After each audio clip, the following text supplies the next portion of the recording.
que diz? Peraí, vá. Agora não. Vá. Pode me dizer aí. Vai, mas não é agora não. Tá gravando. Eu tô falando aí.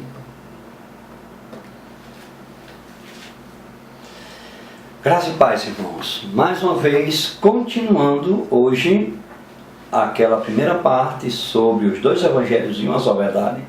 Vamos dar continuidade hoje, sem nenhuma perda de tempo.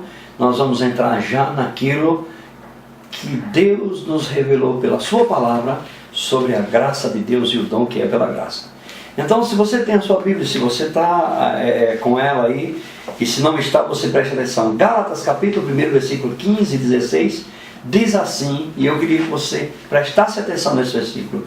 Todavia, Deus me separou desde o ventre de minha mãe e me chamou por sua graça. Deixa eu chegar mais perto de você, meu amado irmão, pastor, apóstolo, bispo, evangelista, mestre. Você só foi chamado num dos 5 dons ministeriais. Você só tem a oportunidade de estar diante de um povo por causa da graça de Deus. Hoje eu quero começar de cima para baixo. Pegar logo os que estão em eminência e dizer, como Paulo disse, todavia, Deus me separou desde o ventre de minha mãe e me chamou por sua graça. Você, querido, que tem uma igreja que cresceu muito, que é a igreja que tem milhares de membros, está rendendo um bom dinheiro para você, glória a Deus por isso, mas não tem mérito seu. Porque na hora que você entender que isso tem mérito seu, você condena as pessoas que não estão na mesma habilidade que você. Então, tirando todo o fundamento de areia no qual você foi colocado, Deus te chamou pela graça dele, para revelar Jesus Cristo. Não foi para você revelar nenhuma outra coisa, foi para revelar a graça de Deus. Se você está achando que Deus te deu uma visão para você falar qualquer outra coisa, Deus não dá visão a ninguém que não seja a palavra dele. Ele dá oportunidades, e a oportunidade vem pela graça, porque ele te chamou pela graça dele. Amém, queridos? Então que isso fique bem claro aos ministros do Evangelho nessa cidade, no Brasil e em todos os lugares para onde isso for. Você foi chamado por Deus para estar diante do rebanho, não para ser o tal. Paulo diz, Efésios 4:12, que os 5 dons ministeriais é para aperfeiçoamento dos santos e não para o seu aperfeiçoamento. Deixa os santos estarem, todas as ovelhas estarem aperfeiçoadas, amadurecidas, vivendo pela fé, por meio da graça de Deus, e aí as coisas chegarão até você. Todo semeador planta com uma convicção que ele vai colher. Não se atemorize, não fique nervoso, a sua hora vai chegar, quando você fizer a coisa corretamente. E como é correto? Aperfeiçoar os santos para a obra do ministério. E qual a obra do ministério? É fazer com que a palavra da verdade avance por meio de todos, para que alcancemos o maior número possível. Então esse é o primeiro ponto que nessa segunda parte eu quero enfatizar. E começar a dizer a cada um de vocês sobre o que realmente nós podemos exemplificar na palavra de Deus como a manifestação da graça na vida das pessoas. Por exemplo, eu gosto de citar isso e queria que você entendesse isso com muita naturalidade. Pedro, um dos apóstolos de Jesus, um dos primeiros, assentado nas cabanas no mar, perto do mar de Genezaré, e Jesus passa e diz, vem, e ele segue a Jesus. E Pedro nós o conhecemos pela sua impulsividade, pelos seus atos que não condiziam com um cristão, com alguém que estava seguindo a Jesus, com as suas brutalidades, com os seus desatinos. Mas uma certa vez Pedro volta de uma pescaria e Jesus está terminando de usar o seu barco, ministrando a palavra. E Pedro volta de uma pescaria a noite toda e está lavando as redes, que estão cheias de sargaço e o que eu chamo com muito carinho de garrafa PET. Naquele tempo já havia poluição. E o que é que acontece? Jesus olha para Pedro e diz, está vendo o mar mais alto? Lance as redes. E Pedro retruca a palavra de Jesus e diz: Senhor, nós passamos a noite toda pescando e nada conseguimos. O primeiro ponto que eu quero chamar a sua atenção: Pedro era pescador, mas na habilidade dele, ele passou a noite toda sem pescar nada. Deixa eu chegar perto de você, por esta câmera que está lhe filmando. Querido, na sua habilidade, você nunca vai avançar no que Deus tem para você. O máximo que você vai chegar é algumas conquistas com algumas dores. E a graça não faz isso com você. A graça te dá o direito de conquistar sem acrescentar uma dor na sua vida. Isso é a bênção do Senhor. Isso é a graça de Deus. E Pedro estava ali, lavando as redes, e retrucou a Jesus quando Jesus disse: vai no mais alto mar e lança as redes. E Pedro, reconhecendo o senhorio de Jesus, ele disse: tudo bem, eu passei a noite sem pescar, mas sobre tua palavra lançarei as redes. A Bíblia diz que ao trazer as redes do mar, as redes vinham com uma quantidade tão grande de peixes. E Lucas, o evangelista, o médico, ele cita até quantos peixes são? 153 grandes peixes, ao ponto das redes irem se rompendo. E o que Pedro faz? Acena para os outros barcos que estão parados, no intuito de vir ajudá-lo para que não se perca tamanha pesca.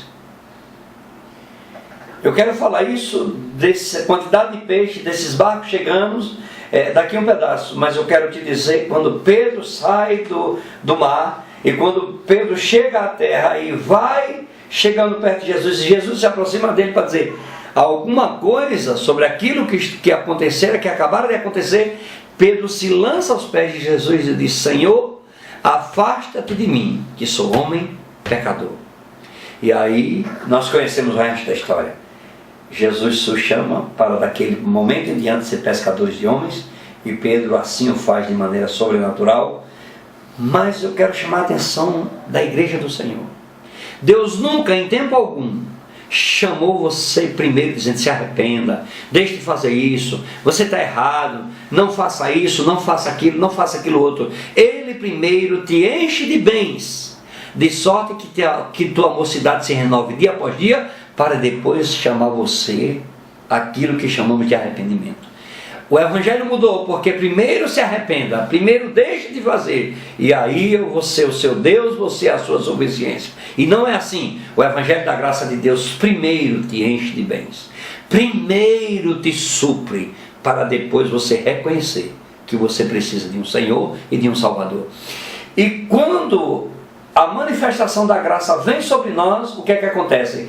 Pedro, de uma pesca frustrada, de uma noite toda de sono, de cansaço, de fadiga e frio, Pedro obedece à graça de Deus. Deixa eu te dizer isso: obedece à graça de Deus e lança as redes aonde Deus orienta.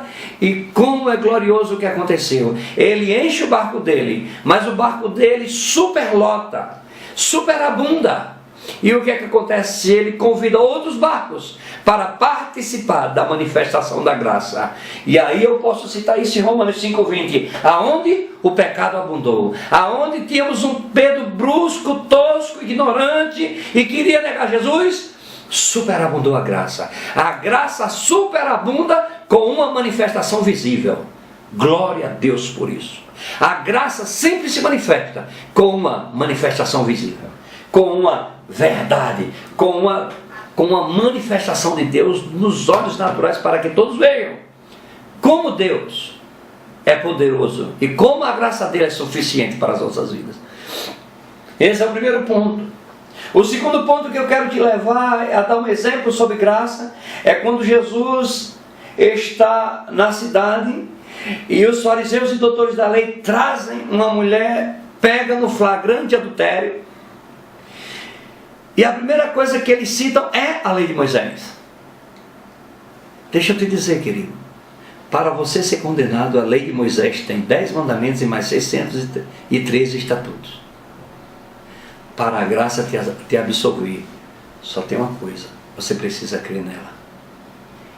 Fica tudo muito simples quando você crê na graça de Deus. Não é, querido, mais 10 mandamentos e mais 613 estatutos. É só crer na graça. Quando os fariseus e os saduceus chegaram para Jesus e perguntaram: que faremos nós para herdarmos a vida eterna? Ele disse: que creais? A obra de Deus é esta, a obra singular é esta, que creais naquele que Deus enviou. Então, citando o exemplo da mulher adúltera, pegam e trazem e diz: olha, ela foi pega no flagrante adultério e na lei de Moisés ela precisa ser apedrejada. E Jesus está com muita calma, com muita clareza, conhecendo a lei. Ele estava ali para cumpri-la, mas não cumpri-la da forma que os fariseus e saduceus queriam. Ele levanta os seus olhos para aqueles homens e diz: quem dentre vós não tiver pecado, atire a primeira pedra. E a Bíblia diz que ele baixou e continuou escrevendo na areia, sem prestar atenção nem às atitudes do que aqueles homens da lei iam fazer. A Bíblia diz: e saindo um por um, ficou só ele e aquela mulher. E quando ele levanta os olhos e está só aquela mulher, a primeira pergunta que ele faz é o começo do Evangelho da Graça se manifestando na sua vida: mulher, cadê os teus acusadores? E a mulher responde com a voz trêmula, mas com muita convicção: não estão mais nenhum aqui, Senhor, todos se foram. E aí eu quero citar agora o Evangelho da Graça para você, que saiu da boca de Jesus, quando ele diz: nem eu próprio te condeno. O grande problema da humanidade, de você, meu irmão, de você, minha irmã, de você, pastor, que está ouvindo essa palavra, é a raiz mais profunda. O problema maior que existe na sua vida não é finança, não é doença, não é o seu casamento, são seus filhos, é condenação. Quando condenação sai, a graça chega. Quando condenação está, graça é ilegal, graça se torna vã, porque graça é diferente de condenação, porque a lei condena, a graça justifica. A lei restringe as ações, a graça transforma a natureza. E essa manhã que estamos aqui vibrando com este vídeo que vai ao ar, eu quero dizer a você: lembre-se, a graça de Deus e o dom que é pela graça é para que você viva, e você viva para Deus, e você viva uma vida sobrenatural, livre, sem condenação, porque Deus não te condena, Jesus não te condena, o Espírito Santo não te condena, e ninguém pode te condenar, porque quem lhe justificou foi o Senhor. E Romanos 5,1 eu quero terminar dizendo: justificados, pois, mediante fé, temos paz com Deus. Se você foi justificado, você é justo, o justo vive pela fé, você tem paz com Deus. Não perca ela por nada, e que Deus continue derramando sobre você, sem medida, uma bênção, que dela venha a maior abastança. Amém. Aí foi. Ei,